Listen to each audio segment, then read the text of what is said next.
All right, yo, what up? This year all shook up. Just gonna share a little video with you about ZOS and the changes to Cyrodiil and PvP. You know what are they thinking? What are they doing? What's my thoughts? But before we get into that, just had to say I appreciate all your support. I did move. I'm having my third child, so I have to basically move into a bigger spot, which is nice. I'm super happy. I was live streaming tonight for you that see this shirt.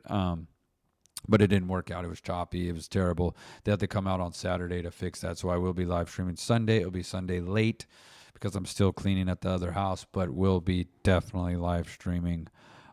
So with that said, let's get into this. Now, I know I'm a little late, but I had to give you my opinion because obviously I make videos on ESO. Love the game. We all know it's a great game. Now, I forgot to tell you, I will have another video out on Friday, a build video. Now, if you guys were at that live stream, I did get a clip. I think I got two 1v2s or 1v3 and 1v2. That thing is an absolute menace. It will destroy people. I was saving this build for the ultimate. Like, if I was gonna, okay, so I wanted to enter one of those duels, and this was the build I was gonna use, but I never got to. So it is what it is. We will definitely share that build though. That hands down, that's the best build that I can come up with. I don't know any better. Maybe there's something that I'm missing. I would love to theory craft, but after this, you're gonna be like, are we even gonna be able to? So with the next Vengeance test campaign, with the next Vengeance test coming up in December, we wanted to give everyone an update on the Vengeance testing, where can't speak where we're headed with Cyrodiil. We recognize that all questions and next steps, and what these tests mean for the future of Cyrodiil. I'm over here practicing reading, and we're here to answer some of those questions. We also want to give you much context and info as possible in the name of transparency. Okay, so here's the thing. You guys probably already read this a bunch of times. You guys probably read everything or probably heard it a bunch of times. So I'll skim over it. I got to watch Skinny Cheek's video, so I already kind of know what goes on, but I just kind of want to give you my perspective. I never read it myself, but essentially the whole transparency thing. Okay, look, ZOS, I highly doubt you're going to see my video. Even if it got 10,000 views, 20,000, even 100, I highly doubt they're going to care what I have to say. But let me be transparency with you. It is possible to fix Cyrodiil. I'm not gonna lie. Let me explain something. It's called hire people that are better engineers. Now, I can't guarantee you might have to sell that yacht or that, maybe Ferrari you got or whatever, or maybe your $2.5 million home. I'm not sure, okay, how much money you got. And I'm proud to say that's amazing. You did a great job, and I appreciate your game. But if you wanted to excel, it's going to cost you money. With the team you got, I'm sorry, subpar team. There's nothing you could do. I get it. So if that's the route you want to go and say, hey, we have a subpar team, we're unfortunately not going to be able to fix this, and we're definitely not going to hire a better team, then that's how you want to go. I mean, it is what it is. But don't sit here and say that you're transparent when that's how you should have said it. Hey, we're trash. That bag over there, that trash bag, that's what we are. But we are not going to spend the money we have to get a better team together to fix Cyrodiil. So that's transparency, and I appreciate that if you said that. So off the bat, they're wrong, right? See, here's the reality. You want to know who's the greatest that they need to literally listen to, and it's not just, I'm not just saying this for me or for anybody that streams or anything, because this doesn't really have anything to do with that. It has to do with the community. And what I mean by community, it's the people that PvP. It's the people that come and watch my stream. They enjoy PvP. They watch E-Man, they watch anime, they watch Dougie, they watch all these other people that I might not know about, but they watch them, right? Because they enjoy the game. And I learned a lot from like Sanity and certain people that watch me. Basically, almost all you guys. I mean, I can go down the line of great talent in this game that understand this game. And I think the reason that I know a lot of people like VCrest and them is, if you come and see my stream, or you come and see Kings, or you tend to how do you say it? Birds flock together. How do you say? We basically are the same, right? So like you guys are all skilled. I'm skilled. They're skilled. We're skilled. So we understand the context of the game or the concept of the game. So essentially what they are forgetting is that we are the game. Like we are the ones that make your money right now, not the PvP community. It's the damn PvE role playing like come here, Timmy, with a sword. It sounds fun. But I watched E-Man roleplay with Epic, and that was a little funny. He read, I don't, Argonian's Lust or something. I'm not too sure, right? But what I do know is that just on the first sentence, everything, I don't even need to read the rest of this. This is basically all disappointment. You basically just said, you know what, Shook? We know you moved. We know you've been playing a little Ark. You know, well, not right now because I moved, but you don't want me to play your game because it's not that your game sucks. It's that you just said I gave up. Like, think about that, man.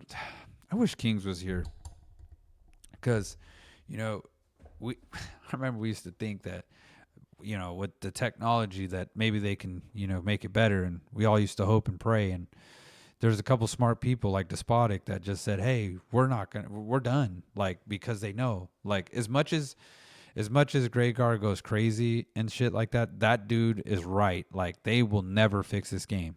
I mean, it is what it is. Like, they're just not going to fix it. He said right there, but he wasn't transparent. He just basically said, hey,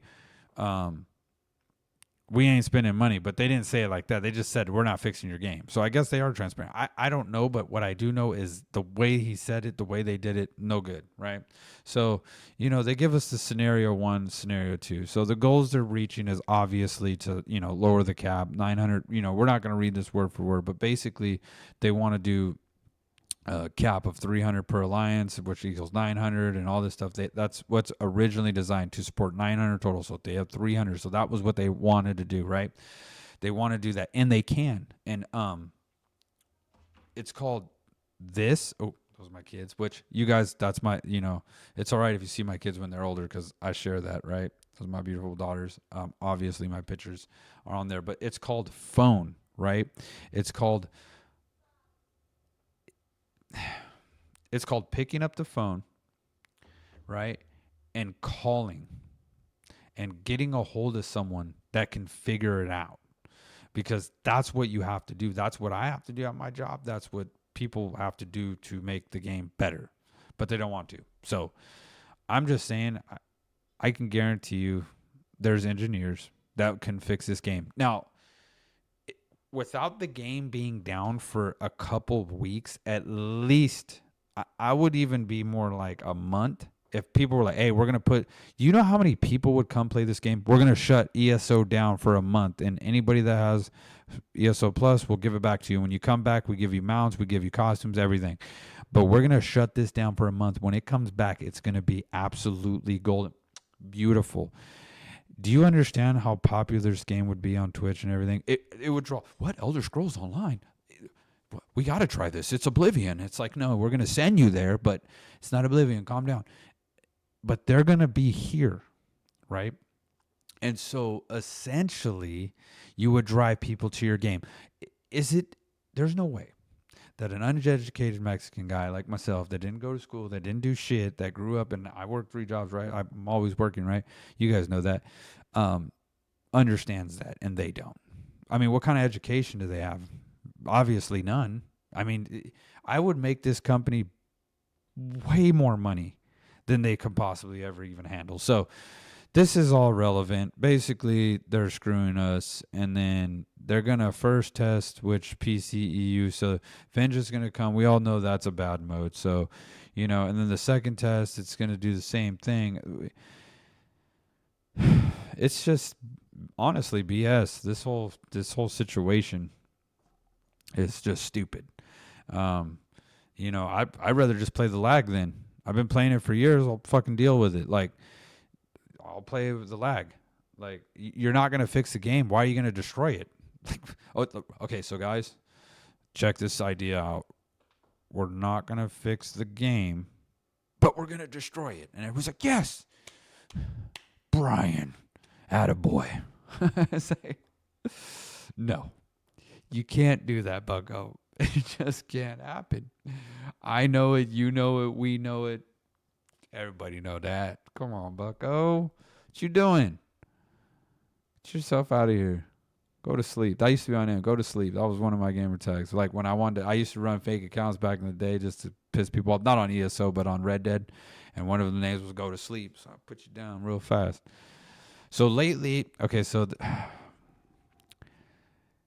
lately the Grey Host campaign as is now will be during the second half of Vengeance to test minor server performance for both campaigns. Okay, so now after roasting them for the last 10 minutes, I got to say that if they keep it and everything, then that's great. So if, you watch this long because, most people are like, all you did was hate on these people. It says right here, Scenario 1, we open Vengeance Cyrodiil campaign sometime next year with a special rule set based on the previous and upcoming test and leave Grey Host open as it is now. Great. Why do you have to have a Scenario 2?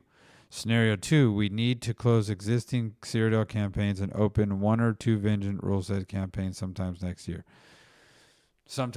In the very beginning. I mean, do you see, like, I might get paid to do this. Not much. But I'm not gonna sell myself to be like, yeah, that's a great idea. Hopefully. No, this whole Scenario 2 shouldn't even be a thing. Why is that a thing? Scenario 1, okay, fine.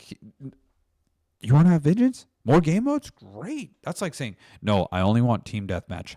If you put kill confirm in the damn game, I'm going to flip out. That doesn't make any sense, right? Do Vengeance mode. Promote it. I don't give a shit what you do with it. But why?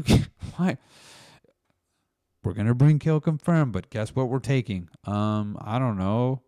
Team deathmatch. You're like, what? Why? Can we have both? I don't know. We can't really fix anything, so we just figured we'd just take shit and just mix shit up and stir it in a pot and throw it at you. It's like, what the fuck? There's absolutely no point to literally doing this. And I'm so busy with work and everything, so I see shit like this, and I'm just like, thank God Arc Raiders is a game, right? It's like, it's the Werewolves Meat looks pretty good too. I mean, I hope you see this, the ZOS people. Like, you got me trying to figure out other games just because there's no way. If you take Grey Host, if you take Zero, and there is no Zero, how am I going to play PvP? Are we all going to be in IC all day? And then we're going to take IC? Like, so this is what I should have read first. So lastly, we don't want few early bits. Some of these are working on our PvP. You'll hear a little bit more about this January. For players who wish to enjoy PvP experience that is more like Grey Host, we are early stages of working on a mid-sized PvP space. It's smaller Cyrodiil, but larger than largest battlegrounds and offer enough room for a 3-sided keep war and overall similar experience to Cyrodiil. The goal will be allowed to players to have their full stability, unique builds, equipment, just like Grey Host. And okay, well, I mean, if you want to slim down the size, I mean, the game is not that old. It's if you have like 4 campaigns going, I don't think anybody's gonna really give a shit. Because I mean, like, don't slim it down too hard, but I can see like where you might like. That's actually a good idea, but I still think you should keep Grey Host. I think you should just put everything in it and then go hire some people. And, I literally let you guys take $15 out of my account for months, years. So, like, crazy, right? But, well, we have some good news. At least we might get a mid-size Zero. And then basically all your feedback support. So, this is my feedback, ZOS. You got this, bucko. All you got to do, grab your phone, say, hey, look, Tim, Jim, Bim, Bob, I don't know. Call the real deal. Get this ass over here, and let's hook this shit up. And let's retype this. Hey, we out here dominating Cyrodiil. We about to figure it out. We just hired the best of the best. You ever heard of, what is that, Ridiculous Six, or what's that Adam Sandler movie, or the Expendables. This is the Expendables. So I don't know. Once again, now I'm rambling, but definitely appreciate you guys' support. I will have that build video out soon. I hope you guys, what's your thoughts? Let me know down below. Tell me, hey, you're crazy. I love this. I love it. I hated Grey Host. Or you love Vengeance, that you just want to just jump off a building, like, or you just feel like they're basically trying to kill the PvP community, and all you guys are goats. I mean, let's get real. You guys are the legends. That's how you know how to play this game. I mean, it is what it is. So definitely appreciate you guys. Once again, take it easy. Out.